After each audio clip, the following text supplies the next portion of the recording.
여러분은 이런 말 들어본 적 있으신가요? 요즘은 부모가 자식 눈치 보며 산다. 듣고 나면 마음이 좀 씁쓸해지지요. 어떤 분은 속상하고 또 어떤 분은 솔직히 인정할 수밖에 없다고 고개를 끄덕이기도 하십니다. 사실 우리는 사랑을 주었습니다.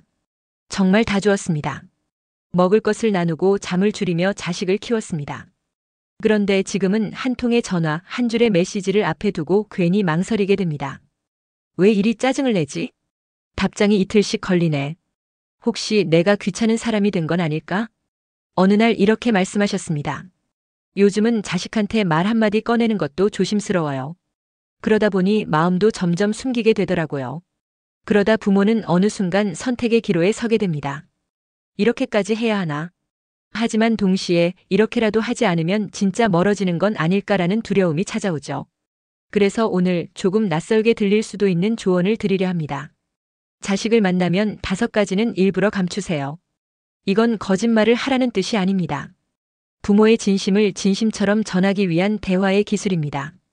지금부터 말씀드릴 이 5가지는 멀어졌던 자식의 마음을 다시 당신 곁으로 이끌어올 수 있는 조용하면서도 강력한 방법입니다. 첫 번째, 나 잘 지내. 무릎이 자주 붓고 손목도 아파 밤에 자주 깨신다고 합니다. 하지만 자식이 전화를 하면 꼭 이렇게 말씀하신다고 해요. 요즘은 좀 덜 아파. 친구들이랑 공원도 다녀왔어. 이유가 있습니다. 자식은 괜찮은 부모일수록 죄책감 없이 연락할 수 있기 때문입니다. 반대로 나 허리 너무 아파. 너 언제 올 거니? 라고 말하는 순간 자식은 스스로를 책망하며 심리적으로 거리를 두게 됩니다. 심리학에서는 이를 회피형 방어 기제라고 부릅니다. 하지만 부모가 괜찮은 척 해줄 때 오히려 자식은 더 가까이 다가오게 됩니다. 어느 날 정말 아프다는 사실을 알게 된 자식은 이렇게 말합니다. 엄마가 아픈데도 말씀 안 하셨더라. 나 왜 몰랐지? 그 죄책감이 마음에 깊게 박히면 그 뒤부터는 자식이 먼저 연락하게 됩니다. 두 번째, 돈은 괜찮아. 아직 쓸 만큼 있어. 연금은 빠듯하고 병원비, 관리비, 경조사비에 가스비까지. 요즘 세상에 남는 돈 있는 사람 드물죠. 그래도 자식 앞에서는 이렇게 말해보세요. 걱정 마라. 아직 쓸 만큼은 있어. 너는 너 일에 집중해. 이건 자존심의 문제가 아닙니다. 자식은 경제적으로 독립적인 부모에게 덜 부담을 느끼고 더 가까이 다가옵니다. 엄마 돈 괜찮으세요? 그럼. 이 나이에 어디 돈 쓸 일이 있다고. 이렇게 말하면 자식은 안심합니다. 반대로 생활비가 너무 부족해서라는 말은 자식에게 심리적인 압박과 죄책감을 안겨주고 결국 관계를 피하게 만듭니다. 그리고 중요한 건 조용히 참다가 정말 한 번만 도와달라고 할 때 자식의 마음은 더 크게 움직인다는 것입니다. 엄마가 괜찮다고 하셨는데도 이제 도와드려야겠다. 그 무게는 조용한 말에서 더 깊게 전달됩니다.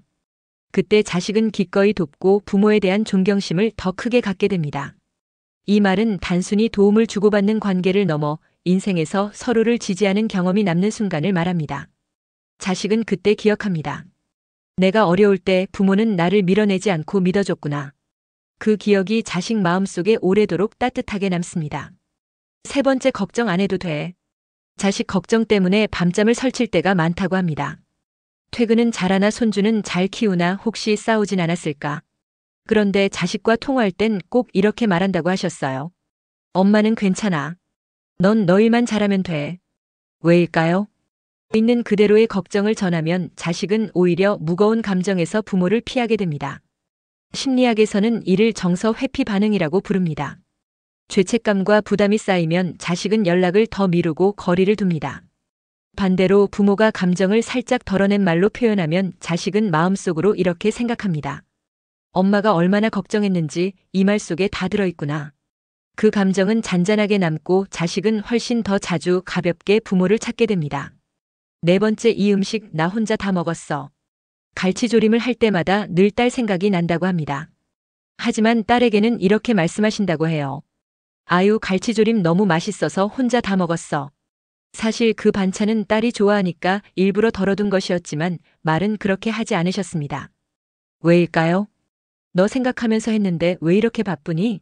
라는 말은 고마움보다는 피로감을 줍니다. 사랑의 표현도 때로는 부담이 될 수 있기 때문입니다. 하지만 나 혼자 다 먹었어라는 말에는 반전이 있습니다. 딸은 이렇게 반응합니다. 나도 먹고 싶었는데. 다음엔 좀 남겨놔요. 그리고 진짜 그 반찬을 먹으러 집에 오게 되지요. 기다리게 하지 말고 오고 싶게 만들어야 합니다. 그게 자식을 움직이는 지혜입니다. 5번째 보고 싶지만 참는다. 하루에도 10번은 자식이 보고 싶을 때가 있습니다. 하지만 이렇게 묻는 순간 관계는 멀어지기 시작합니다. 너 왜 연락이 없니? 엄마가 그렇게 보고 싶지도 않니? 그렇게 묻고 싶은 걸 꾹 참으시며 이렇게 말씀하셨습니다. 보고 싶지. 그래도 내가 바쁘잖니. 괜찮아, 엄마는 기다릴 수 있어. 그 말은 자식 마음에 오래 남습니다. 엄마는 늘 나를 이해해 주시는구나. 그러다 어느 날 자식은 불쑥 말합니다. 엄마, 나 오늘 집에 가요. 그 하루는 그동안 감춰온 감정의 보답처럼 찾아옵니다. 그리고 자식은 이렇게 말할지도 모릅니다. 엄마는 항상 괜찮다고 하시지만 난 다 알고 있었어요. 그래서 더 미안하고 더 그리워요. 오늘 소개한 5가지 말 기억해 보세요. 나 잘 지내. 돈 괜찮아. 넌 너 일만 잘해. 이 음식 나 혼자 다 먹었어. 보고 싶지만 참는다. 이 말들은 거짓이 아닙니다. 진심을 더 깊이 전달하기 위해 감정을 다듬고 덜어낸 표현들입니다. 있는 그대로가 아닌 배려를 담은 진심이 자식의 마음을 열게 합니다. 오늘 자식에게 조용한 거짓말 하나 해보세요. 엄마는 요즘 참 잘 지내. 내가 힘내는 것만 보면 난 든든해. 그 말 안에는 부모의 사랑이 담겨 있고 그 말 뒤에는 자식의 발걸음이 따라올 것입니다. 어느 날부터 두 자녀와의 관계에서 점점 깊은 고민에 빠졌습니다. 큰아들 민재는 최근 들어 자주 경제적인 도움을 요청해왔고 그 횟수와 금액이 점점 커졌습니다. 반면 딸 은지는 결혼 이후 부모의 간섭을 극도로 꺼리면서도 자신이 힘들 때마다 불쑥 연락해 불만을 털어놓곤 했습니다. 이대로는 안 되겠구나. 이 아이들이 진짜 자립할 수 있도록 내 태도부터 바꿔야겠다. 그리고 그날 이후 그녀는 자녀들과의 관계에 있어 3가지 원칙을 정했습니다. 바로 모르는 척, 돈 없는 척, 못 본 척이라는 배려의 기술이었습니다. 첫 번째, 모르는 척. 또다시 금전적인 도움을 요청해왔던 날 전과 다르게 즉답하지 않았습니다. 잠시 조용히 생각한 뒤 이렇게 말했습니다. 이번엔 엄마가 도와줄 수 없을 것 같아. 어려운 상황인 건 알지만 내가 직접 해결할 수 있을 거라고 믿는다. 방법을 한번 스스로 생각해봐. 처음에 당황한 눈치였습니다. 그동안은 당연히 도와줄 거라고 생각했던 터라 엄마의 반응이 낯설었기 때문입니다. 하지만 그날 이후 그는 자신이 직장에서 어떤 부분에서 실수했는지를 돌아보게 되었고 상사에게 직접 사과하며 문제를 해결하려 노력했습니다. 그 순간 단순히 냉정하게 끊어내는 것이 아니라 자식에게 자립할 기회를 주는 것이 진짜 배려라는 사실을 실감했습니다. 모르는 척은 때로는 말보다 더 깊은 신뢰를 전하는 방식일 수 있습니다. 2번째, 돈 없는 척.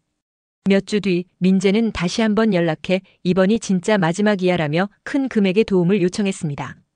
조용히 말했습니다. 엄마 아빠가 할 수 있는 일은 이제 여기까지야. 우리도 노후 준비가 필요하고 더 이상은 힘들어. 잠시 화를 내기도 했지만 며칠이 지나고 나서 다시 연락해왔습니다. 엄마 미안해요. 스스로 해볼게요. 돈 없는 척은 실제로 경제적 지원이 어려운 상황에서만 쓰는 말이 아닙니다. 자식이 부모의 능력을 무제한으로 여기는 심리를 자연스럽게 끊어주는 말입니다. 그 말은 때로는 한 번의 금전적 도움보다 더 큰 독립심을 자극합니다. 자식도 결국은 스스로 일어나야 할 사람이기 때문입니다. 3번째, 못 본 척. 결혼 후에도 가끔 힘든 이야기를 털어놓곤 했습니다.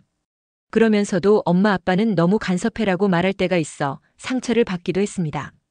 그러던 어느 날 요즘 남편하고 자꾸 부딪혀요라고 말했을 때 김 씨는 예전처럼 조언하거나 방향을 정해주지 않았습니다. 그저 미소를 지으며 말했습니다. 그래, 그런 날도 있지. 엄마도 그런 거 다 겪어봤어. 잘 해결될 거야. 순간 멈칫했습니다. 이전 같았으면 그럴 땐 이렇게 해야지라며 간섭하려 했을. 부모가 조용히 들어주고만 있으니 마음이 편해졌던 겁니다. 못 본 척은 외면이 아니라 불필요한 간섭을 줄이는 존중의 표현입니다. 감정의 불씨가 커지기 전 부모가 가볍게 받아주는 말. 한마디는 오히려 자식이 스스로 정리할 수 있는 시간을 줍니다. 이 3가지 태도를 통해 자녀들과의 관계에서 조금씩 변화를 경험하게 되었습니다. 민재는 더 이상 쉽게 부모를 찾지 않았고 스스로 문제를 해결하려 노력했습니다. 은지는 점점 더 자주 안부 전화를 걸어오기 시작했고 때때로 감사하다는 말을 전해왔습니다. 처음엔 모른 척, 돈 없는 척, 못 본 척이 어렵게 느껴졌어요. 하지만 나중엔 알게 됐죠. 그게 진짜 내가 해줄 수 있는 배려라는 걸요. 자식과의 관계에서 우리가 할 수 있는 최선은 그들이 스스로 설 수 있는 여백을 만들어주는 것입니다. 그 여백은 때로는 말하지 않음으로써, 도와주지 않음으로써, 개입하지 않음으로써 만들어집니다. 오늘도 조용히 자식 곁을 지키고 계신 모든 부모님께 이 말을 전합니다. 당신의 침묵은 사랑이었고 그 사랑은 언젠가 반드시 돌아옵니다. 어느 날 새벽 문득 거울 앞에 섰습니다. 이마에 깊게 새겨진 주름, 예전보다 한층 흐려진 눈빛, 그리고 오랫동안 말을 걸지 않았던 자신의 얼굴이 낯설게 느껴졌습니다.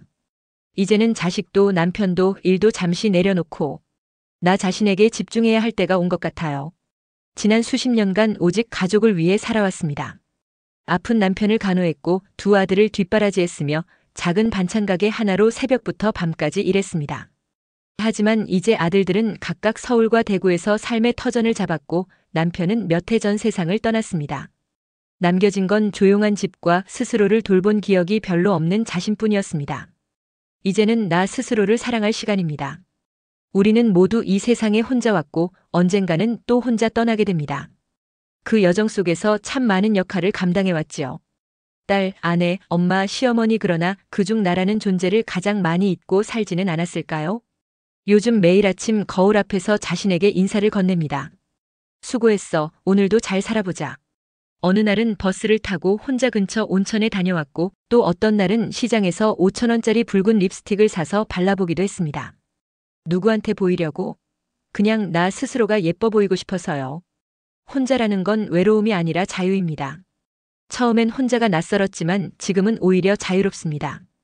자식 눈치 보며 말 한마디 꺼내기도 조심스러웠던 날들과 달리 이제는 마음에 담아둔 감정을 스스로 정리하고 매일을 자신답게 살아가려 애쓰고 있습니다. 혼자 밥을 먹고 혼자 공원을 걷고 혼자 카페에서 책을 읽으며 박금자 씨는 고요 속에서 자신과 대화하는 법을 배웠습니다. 외로움보다 무서운 건 내가 나를 외면하는 거더라고요. 이 얼굴 참 고마웠다. 예전엔 거울 속 얼굴이 낯설고 속상했습니다. 눈가에 주름, 탄력 없는 볼살, 죽은 깨처럼 남은 시간의 흔적들. 하지만 이제는 달라졌습니다. 이 얼굴로 아이들 입학식도 가고 병원도 들락거리고 시장 장바구니도 수없이 들었잖아요. 기쁘고 아프고 울고 웃고 모든 걸 이 얼굴이 함께했죠. 이 얼굴이 없었으면 못 버텼어요. 그래서 오늘 아침 처음으로 자기 얼굴을 향해 이렇게 말했습니다. 정말 고마워 나한테. 지금 필요한 건 나에게 말 걸기. 이제는 타인의 평가나 자식의 반응에 너무 흔들리지 마세요. 당신이 스스로를 어떻게 바라보느냐가 앞으로의 삶을 결정합니다. 가끔은 혼자 여행도 가보세요. 작은 카페에 앉아 커피를 마시며 창밖을 바라보는 시간, 그 고요함 속에서 마음의 소리가 들릴 수도 있습니다. 생각이 많아지는 시기일수록 나 자신에게 보내는 칭찬이 필요합니다. 참 잘 버텼다. 지금까지도 훌륭했다. 앞으로는 더 따뜻하게 살아보자. 당신은 지금부터 더 아름다워질 수 있습니다. 3년 전 은퇴 후 크게 우울증을 겪었습니다. 하지만 손글씨로 매일 일기를 쓰며 달라졌다고 합니다. 그는 말합니다. 처음엔 울면서 썼지만 나중엔 웃으며 쓰게 되더라고요. 내 삶이 참 귀하다는 걸 알게 됐어요. 당신도 할 수 있습니다. 이제부터는 누군가를 위한 인생이 아니라 당신 자신을 위한 인생을 살아보세요. 정말 수고하셨습니다. 정말 잘 살아오셨습니다. 이제는 당신이 당신을 가장 따뜻하게 사랑해줄 차례입니다. 이 글을 보고 계신 분이라면 이제는 거울 속에 있는 그 얼굴에게 인사 한번 해보세요. 고맙다. 그리고 앞으로도 잘 부탁해. 어느 날 아침 거울 앞에서 스스로에게 조용히 말했습니다. 지금부터라도 내 인생을 진짜 즐기면서 살아볼래요. 오랫동안 가족을 챙기느라 정작 자신을 위한 시간을 거의 가져보지 못했기 때문입니다. 이제는 조금 늦었을지 몰라도 남은 날들을 나를 위해 쓰고 싶다는 마음이 생겼습니다. 지금 당장 내 삶을 바꿔줄 7가지 실천. 첫 번째로 30년 전 손을 놓았던 취미인 수채화를 다시 시작했습니다. 그림 그리는 동안 마음이 차분해지고 손끝에서 색이 퍼질 때마다 삶이 환해지는 기분을 느낄 수 있었습니다.